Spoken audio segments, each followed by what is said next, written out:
And welcome back to the KFYR Plus News Desk.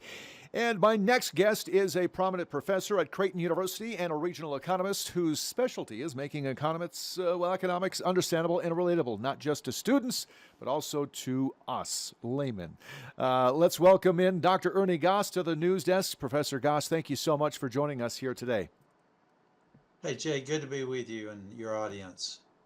So, Dr. Goss, can you explain some of the main factors contributing to the decline in your report that you had, the Mid America Business Conditions Index that you released last week?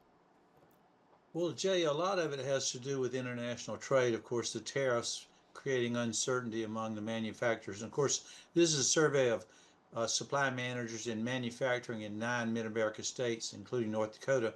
The Mm-hmm. overall index was down a bit, still a little bit higher than the national number that came out this week, but nonetheless, it's looking weaker and weaker, especially when you talk about jobs, manufacturing jobs. We're losing manufacturing jobs at the same time, though manufacturing growth is doing better because of productivity, of course.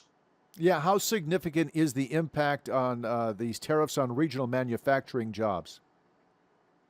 Well, we've lost about in the entire this is of course 9 states, we lost about 11,000 jobs over the last year. Now, the U.S., and that's about 8 tenths of 1 percentage point. The U.S. has lost about 90,000 jobs during that same period of time. So we're definitely losing manufacturing jobs. The program to bring back jobs to the U.S. thus far has not happened to any great extent. Mm-hmm. What is your report card on the first quarter so far? First quarter was down negative territory in terms of jobs, but in terms of overall output was pretty good. North Dakota doing better than the region. North Dakota, we're seeing some pretty good numbers there. Certainly, in terms of healthcare, for example, a lot of healthcare jobs added. Mm-hmm. But you know, Jay, one thing that we've seen across the region and in North Dakota and the nation is leisure and hospitality. Losing workers there, and of course that has something to do. Well, the impact on clamp down on immigration. That's pushed some individuals out of that market and back home. Yeah. How are small manufacturers coping with some of the tariff induced cost increases compared to some of the larger manufacturers? Well, they're having to absorb some of that, Jay, and of course that's not good for those manufacturers. And what they've done to mitigate some of that, they've switched suppliers. In other words, moving from, in some cases, an international supplier to a domestic supplier. Now that's good news, but if it pushes up prices, that's not so good. Prices continue to move upward, but at not a real pace. Now the Federal Reserve meets again on June the 16th and 17th. I don't expect a rate change there, but eventually we're going to have a rate cut by the Federal Reserve because the economy is just weakening too much for the current interest rates, in my judgment. Yeah, given the current economic conditions, why do you expect the Federal Reserve will cut short term interest rates at its next meeting? Are there any risks associated with this decision? Well, you know, Jay, since we released our report, I've moved on the side of no cut at that rate, the Okay. hearing. And of course, the Fed has gone silent now. They're meeting next week and they have to remain silent and not release anything to we economists or other media out there. So I just think they're caught between a rock and a hard place. In other words, too much inflationary pressures, but not really excessive. Too much slowdown in the economy, but not too much there either. And so they're just waiting some signals. If you look at first time claims for unemployment insurance, that comes out every Thursday. That's been inching upward, and that's true for North Dakota, that's true for the region, it's true for the U.S. So that's the number to watch. Also, the jobs number that comes out the first Friday of every month. That's going to be a big one well, an important one, I should say, for July. Hmm. Can you elaborate on the statement that you had made in your release that tariffs are being used to increase prices regardless of their applicability? Well, it's sort of it gives us a license. I think probably shouldn't say this, but a license to raise prices, even if your costs have not increased yet. Hmm. So it's in anticipation of those cost increases for the manufacturer. But eventually, I think we will. Well, we are seeing those already, and they're pushing out their prices because of that.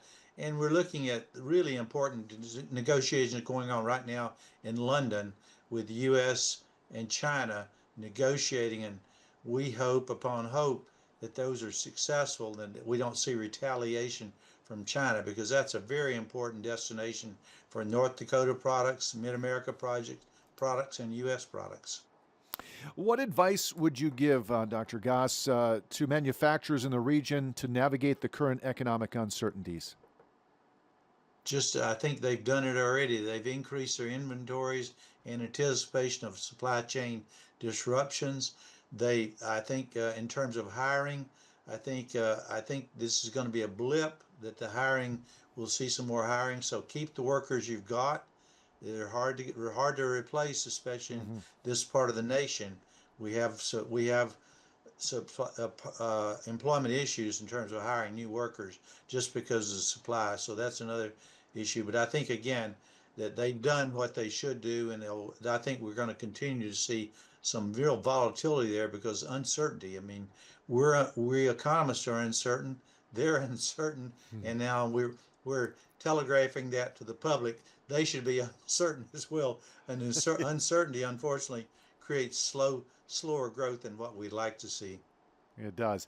Dr. Goss, based on our discussion, what do you see as the most critical challenges and opportunities for the regional economy in the next 6 to 12 months?